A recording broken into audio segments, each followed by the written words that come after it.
right? 88 Shade 45. We are back. It's Lord Sear, Rude Jude. It's the All Out Show. We got Dominic Monaghan here. Did I say your last name right? Monaghan, but that's all right. It's God a silent damn G. it. So I like it. It's a silent G. That's what I always tell people. Bro, we just had a 10-minute conversation on how I was going to say your name, and then I fucked it up again. No, it's all right. You know, when I started being an actor, I thought maybe I should drop the G, because then it's just onomatopoeia. It's just Monaghan. But then I thought, well, it's my dad's name, so I'll keep it. But I do get that a lot. I get Monaghan, Moynihan, Mohan for some reason. Oh, you don't even want to know what I was guessing at. Yeah. Monaghan. That was kind of where I was at. There's a lot of letters in that motherfucker, Yeah, there man. is. There is. But, yo, look, man, as an actor, when you have that silent shit, it makes you look more like a real top-notch actor. Oh, really? Or maybe I think should add so. a few. Maybe I should add like an F and a silent X. Yeah, and or a Z at something the end. like The that. shit be like the Z silent, bro. All right, I'll consider it. You know, on Twitter, on Twitter, I actually put that G in little brackets, in little parentheses, so that people know that it's Monaghan as opposed to Monaghan. But, I mean, at airports, fuck, man. Airports and hotels, people are like, could Mr. Monaghan please approach the desk? It's just happening. As you're coming in, you're doing an interview with me. Do you judge me worse? Like, damn, this motherfucker didn't even figure out how to say my fucking name. Oh, I'm used to it. I'm so used to it by now. I have it all the time. You're used to mediocrity. I'm used to people mispronouncing my name. Like, I have it, like, you know, live TV and stuff. Yeah, People yeah. are like, coming up next, it's Damien Monaghan. And I'm like, oh, man. And it's crazy because you've been part of like cultural phenomena. Like you're like between Lord of the Rings and Lost. Like I can't think of two things that hit that big in the 2000s. Sure. But there are people who have been around for a long time that have names that you just don't know how to pronounce, like Amanda Seyfried. What about that Irish actress? She's called Saoirse Ronan. But when you look at her name, it looks like Saoirse Ronan, you know? Like, Sometimes, like, when parents do that, I want to be like, fuck you, man. Yeah. With your little asshole spelling. well, it's not very fair to the kid, but I've learned to live with it. You know, it's just the cross that I have to bear. I'm okay with it. You got a new show out where you're fucking with animals. Yes, I am fucking with animals. That's a good way to describe it. How did you decide on, like, and you're doing, you're not going to the zoo. You're, like, going into the fucking wilderness. Right. It's kind of the way that I holiday. Like, you know, when I would have time off from acting, I would go, to certain countries and look for certain animals. Then I'd come back and tell my agent about it. And eventually, my agent was like, you know, this is a TV show if you want to turn it into a TV show. And I thought, oh, that'd be cool. Someone would pay me to go on holiday. So, Why? So hold up. What was the shit that you would look for free? well, I went looking for orangutans when I was like 19, went to Borneo, kind of met people who were, you know, guides in jungles and went looking for orangutans. Now, Dom, the orangutans, are those the peaceful ones? They're pretty peaceful. It's an ape, so it can fuck you up if it wants to. Yeah. It's the orange ape, you know. Orangutan actually. Are they the ones with the ass, like the weird looking buttholes? That's probably more like a baboon or maybe even a Yeah. chimp. Like chimps have pretty strange bums at certain times of the year. That's a sexual kind of I'm ready to mate type. It looks like pregnant pussy is on their asshole. It does look a little strange. Orangutans don't tend to do that, but like a male, even a female orangutan will fuck you up, but like a male orangutan will tear you in half, you know. They are known for being a peaceful ape for the most part if you don't mess with them. But so I did that when I was younger. I went trying to swim with whale sharks in Thailand when I was younger. Went to Australia to find certain snakes and would come back with these stories. And my agent eventually said, you should turn it into a TV show. So that's what we've been doing for the past few years. Really? Yeah. What's your favorite shit that you found so far? I saw that you went to Peru. Did you try the ayahuasca when you were down there? I have drank ayahuasca. Get the fuck out of here, dude. People that don't tell them what ayahuasca is for people that don't. Ayahuasca is the world's most powerful medicine. It's a combination of a plant, actually a root, a vine called ayahuasca, and another leaf called chacruna. And when it's combined together, it becomes the world's most powerful hallucinogen, but also the world's most powerful medicine. I mean, it's an incredible thing. It's not something to take lightly or to mess around with, but life-changing experience. It's not like, hey man, look, it's gonna be a field party. We're all gonna do ayahuasca. No. Like you're purging your soul, right? You will be incapacitated for between 8 and 12 hours. Lots of puking, lots of pooping, lots of crying. But What'd you learn? Oh man, I learned so much stuff about myself and the world in general. I mean, I at the time was a little heartbroken from a previous relationship that left me. My relationship with my parents got a lot better. My relationship with myself and with my work. And I mean, it's the ultimate, like you said, it's the ultimate purge. It gets a lot of stuff out of your system that's been hanging around that you don't need anymore. Not something to take casually, but definitely an incredible experience. I would say like my life. There is a version of my life pre-ayahuasca and a version of my life post-ayahuasca, and I like the me post-ayahuasca much more. How long ago did you do that? First time I did ayahuasca was probably about 3 years ago. Subsequently, I've probably done it, I don't know, 20, 25 times. Oh, so you're official. Yeah, no, I've done it. I've definitely done it. You ever like turn into an animal or some shit like that? I mean, you will turn into certain things when it happens. I mean, I've, turned into creatures that don't even come from this planet a few times. And you talk to other beings while you're out there? You get messages from the plant, from the vine, ayahuasca. She appears to you as a female character, and she will give you advice. She'll pass on information that she thinks you'll need, but you'll also, you'll go to crazy planets and, hallucinate some pretty wacky stuff. So you're better for it? Way better, I would say. It's a new me. Calmer, less pissed off about stuff. Do you got a girlfriend now? Uh-huh. She's probably benefiting from all of your growth. Yeah, but she didn't know me pre-ayahuasca, so I'm not sure. But I mean, I just personally feel like just the fact that it's out there is something that makes me feel very happy about life. The fact that if something were to happen, if someone who I love died, or if I got heartbroken again, or something in my life happened that was negative, I've always got this ayahuasca experience to go and check in with, so that makes me feel good about it. Yeah, man, it's pretty special. That's dope, man. Yeah, I myself been thinking about doing it too. But it's a hell of a commitment. You know what I mean? Is. Like this is not lightweight shit. This is really something. Like you just, hey, I'm gonna fuck around and do some ayahuasca. No, bro. It's like a commitment. And you can't do it just once either, because it's gonna have to crack into you, and it's gonna take at least 3 or 4 drinks. I usually drink it for like 2 weeks at a time so that it really cracks into you, because the first night you're going to have all your walls up and you won't let the plant do its business, but sooner or later you'll relent and then she'll get in there. If you're seriously interested in it, there's 3 books that you should read.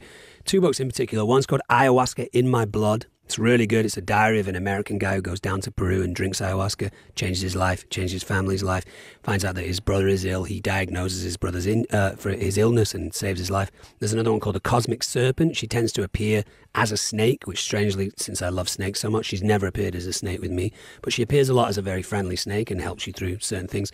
And then a really good one, which is more of a textbook but well worth reading, is called The Antipodes of the Mind, which is all about ayahuasca. But the best one for you to read, probably just to get into it, is Ayahuasca in My Blood. It's a diary entry, and it really tells you some of the things that you can expect if you were to drink it. That's awesome, man. Yeah, man. Hopefully people listening to try that shit out. Let's talk about you going to Madagascar looking for lemurs and stuff like that. What were some of the most interesting spots that you went to in this world?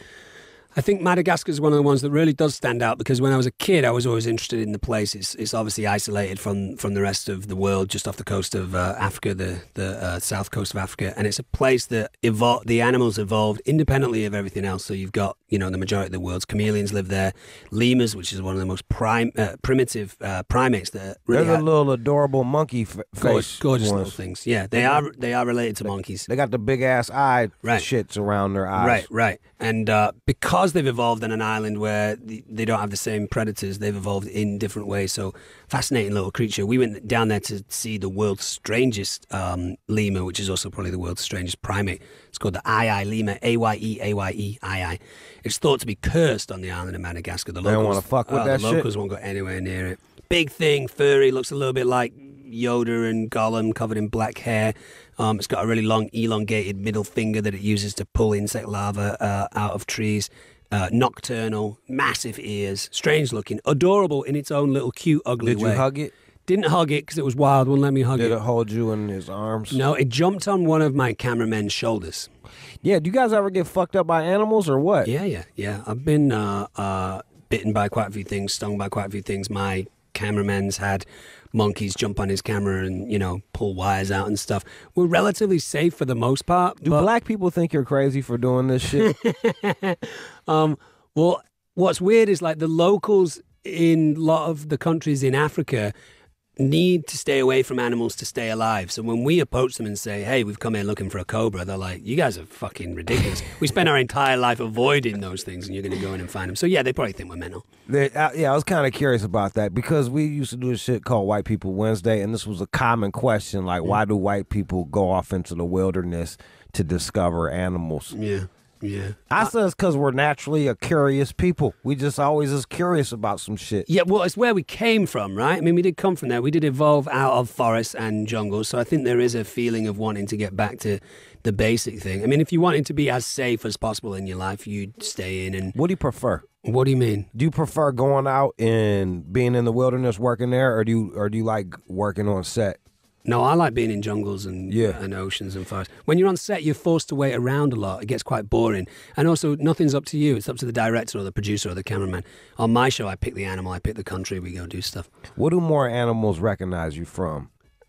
Lord of the Rings or the television show that was really big? Lost, probably. They know you from Lost. It's a good question. I think probably Lord of the Rings. I think Lord of the Rings is probably more of a universal show, and hobbits are in their own way little wild animals. Did traveling to Mordor help you get ready for these journeys into the jungle? I think probably the journey we went on gave me a little bit of stamina, you know, because of what we went through together. But I don't think anything can really prepare you for being in some of those places. I mean, we get bitten and stung and scratched by stuff, and at the end of the day, you think, okay, at least I'm going to get just a little bit of hot food, maybe a hot shower and a nice bed. You don't get any of that. You get cold food, cold shower, and not a bed. Sidebar shit, and you're probably not even going to answer this honestly, but okay. I gotta.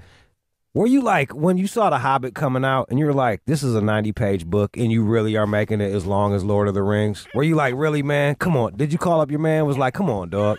Like, I get it. You got to make some money, but like, come on, man. It's 90 fucking pages.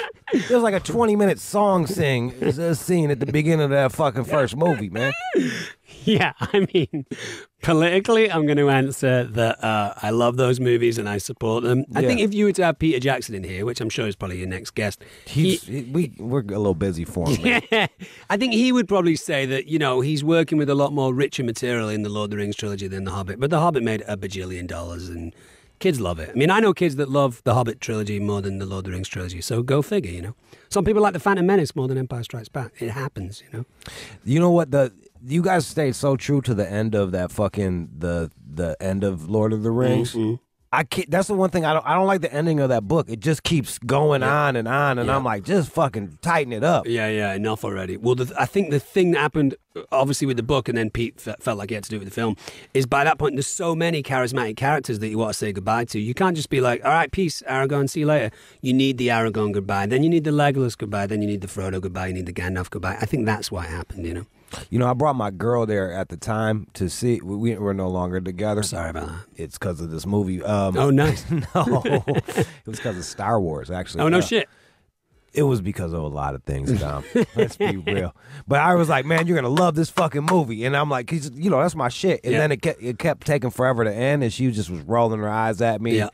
And I was apologizing. It did have a few too many endings. Supposedly, I wasn't there at the time, but supposedly Elijah Wood went to a Lakers game and Jack Nicholson was courtside, as he always is. And Jack Nicholson kind of said when Return of the King had just come out, he went over to Elijah and he was like, hey, I like the movies. And Elijah said, oh, thanks a lot. That's great.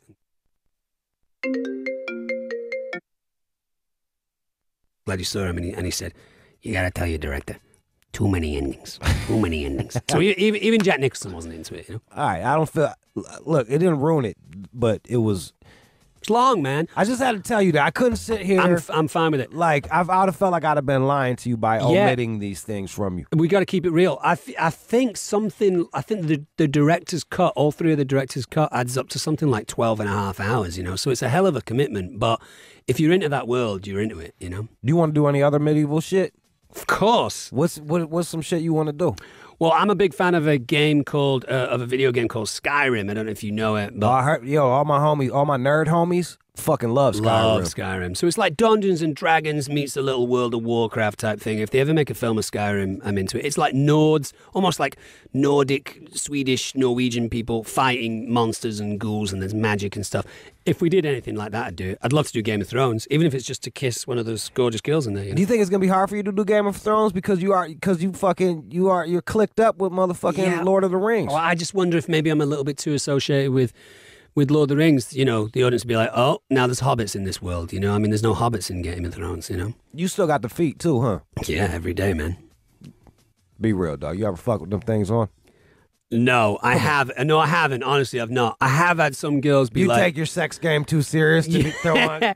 No, I think they'd ruin it if I kept them on. But I have had some girls be like, can I come back to your house and check out some of your, movie memorabilia? And I have given some feet to friends, and they've said that it's got ladies back to their house too. So I'm kind of like pimping my friends out with hobbit feet. I got hobbit feet myself. Nice, too. Yeah, they're like big and hairy as shit. That's perfect. You could have been in the films. Where were you when we were filming the movies? I was in Detroit, man. They weren't doing any motherfucking castings out there. No, that's true. I went to Detroit once. I got the strongest fist bumps I've ever had in my life on the streets of Detroit. What's that about?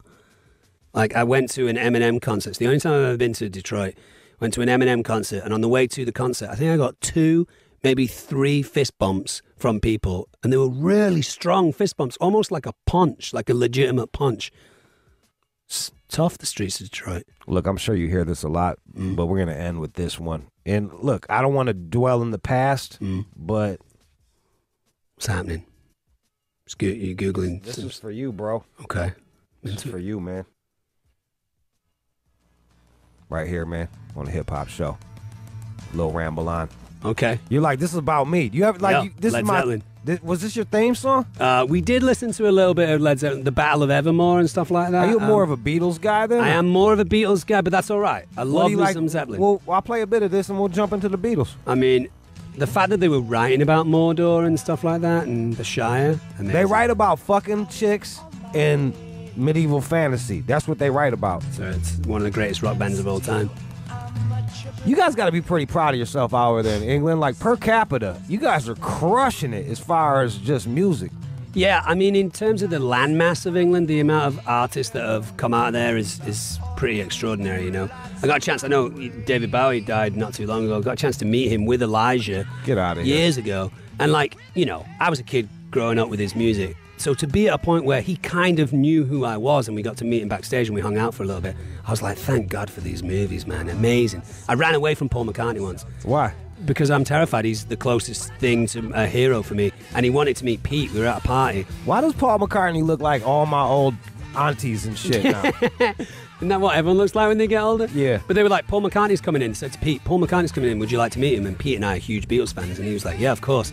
And I was like, Pete, I have to go. Like, what if he is rude and it ruins Beatles music for me for the rest of my life? I couldn't do it. I feel you, man. Yeah, man. No, it's don't meet your heroes. That's the whole thing. Yeah, isn't that weird?